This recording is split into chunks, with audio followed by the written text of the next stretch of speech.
Halo teman-teman, kembali lagi di channel Weekly Crime Stories, channel yang akan membahas kisah kriminal nyata dan penuh misteri.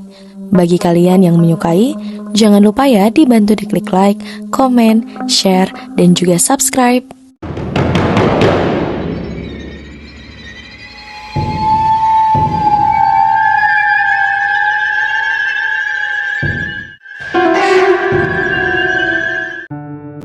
Pada 19 Juli 2024, dunia dikejutkan dengan berita bahwa influencer asal Brasil dan mantan model Catiuscia Cat Torres dijatuhi hukuman 8 tahun penjara atas tuduhan perdagangan manusia dan perbudakan. Sebagai seorang selebriti media sosial dengan lebih dari 1 juta pengikut, Torres membangun citra dirinya sebagai sosok pencerah spiritual dan kesuksesan. Namun, di balik topeng tersebut tersingkap jaringan manipulasi, eksploitasi, dan penipuan yang mengerikan. Kasusnya yang digambarkan sebagai salah satu contoh paling mengerikan dari penyalahgunaan kekuasaan oleh influencer dimulai dengan hilangnya 2 wanita muda pada September 2022. Ketika penyelidik menggali lebih dalam, mereka menemukan tidak hanya satu kejahatan, tetapi pola perilaku yang telah berlangsung selama bertahun-tahun dan mempengaruhi banyak korban. Kisah hidup Cat Torres awalnya tampak menginspirasi. Lahir dalam kemiskinan di Brasil, ia berhasil masuk ke dunia fashion, muncul di sampul majalah, dan bergaul dengan selebriti seperti Leonardo DiCaprio. Ketika karir modelingnya mulai meredup, ia mengubah citra dirinya sebagai seorang influencer kesehatan yang mengklaim dapat membantu orang lain mencapai kesuksesan melalui perpaduan spiritualitas, pelatihan hidup, dan pengembangan diri. Feed Instagramnya adalah contoh sempurna dari kehidupan yang dirancang dengan apik, liburan mewah, meditasi yang tenang, dan pesan-pesan misterius tentang pencerahan. Namun, mereka yang dekat dengannya melihat sisi lain dari dirinya. Di balik filter dan tagar, Torres memiliki pesona berbahaya. Ana, salah satu korban pertamanya, berkata, dia memiliki cara membuatmu merasa diperhatikan dan istimewa. Kamu akan mempercayainya, ia bisa membantumu meraih segalanya. Tetapi setelah berada dalam genggamannya, kamu menyadari semuanya hanyalah kebohongan. Ana adalah seorang wanita muda berasal dari Brasil yang berjuang dengan kehidupan rumah tangga yang sulit. Pertama kali bertemu Torres melalui Instagram pada 2018. Tertarik oleh kisah keberhasilan Torres dari bawah ke atas, ia pindah ke New York pada 2019 untuk bekerja sebagai asisten rumah tangganya. Namun, mimpi itu dengan cepat berubah menjadi mimpi buruk. Ana berkata sambil berurai air mata, "Saya pikir saya sedang mengejar kehidupan yang lebih baik. Sebaliknya, saya malah menjadi tahanannya. Saya bekerja dari pagi hingga malam, membersihkan, menjalankan tugas, dan mengelola media sosialnya, semuanya pun tanpa bayaran. Dia mengatakan saya tidak berharga tanpa bimbingannya." Meskipun Ana sudah berhasil melarikan diri setelah setahun, taktik Torres berkembang. Pada 2021, dia mulai menargetkan wanita dalam skala yang lebih besar. Menggunakan platformnya untuk memikat mereka dengan janji bimbingan, pencerahan spiritual, dan kesuksesan finansial. Korban-korbannya ini yang seringkali muda dan rentan, ditarik ke dalam orbitnya hanya untuk diisolasi dari keluarga mereka dan mengalami pelecehan psikologis. Hilangnya Maya Alvarenga yang berusia 21 tahun dan Desiree Freitas yang berusia 25 tahun pada September 2022 menjadi titik balik dalam kasus ini. Kedua wanita tersebut terpesona oleh pesona online Torres dan pindah ke Texas untuk tinggal bersamanya. Apa yang tidak diketahui keluarga mereka adalah bahwa wanita-wanita itu ditahan secara paksa, dipaksa untuk berpartisipasi dalam ritual aneh, dan bahkan dipaksa menjadi pekerja seks. Korbannya, Freitas kemudian mengatakan kepada pers, "Dia membuat kami merasa berhutang segalanya padanya. Dia menggunakan spiritualitas sebagai senjata, mengklaim dia bisa membersihkan kelemahan kami. Tapi, yang sebenarnya dia lakukan adalah merampas kebebasan kami." Para penyelidik pun percaya bahwa kejahatan Torres dimulai jauh sebelum hilangnya Maya dan Desiree. Selama bertahun-tahun, Torres mengeksploitasi lebih dari 20 wanita menurut kesaksian yang dikumpulkan oleh FBI. Metodenya sangat terencana. Dia menjanjikan masa depan yang lebih baik, mengisolasi korbannya, lalu perlahan-lahan menghancurkan kehendak mereka.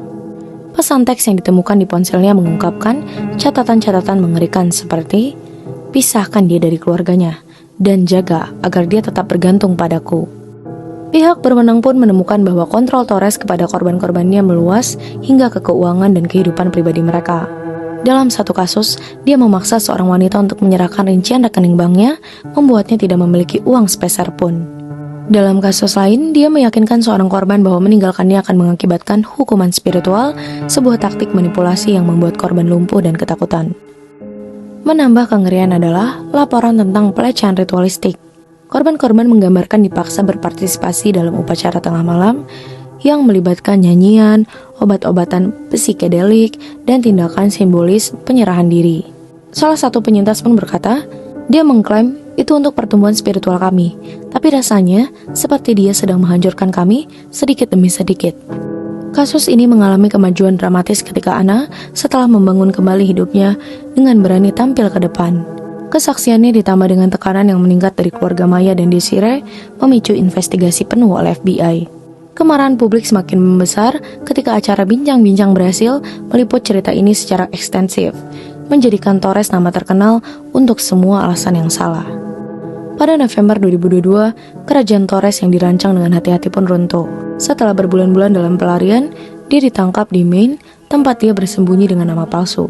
Gaya hidup mewahnya ternyata palsu, rumah mewahnya di Texas ternyata digadaikan, dan apa yang disebut sebagai retret spiritualnya hanyalah penipuan belaka.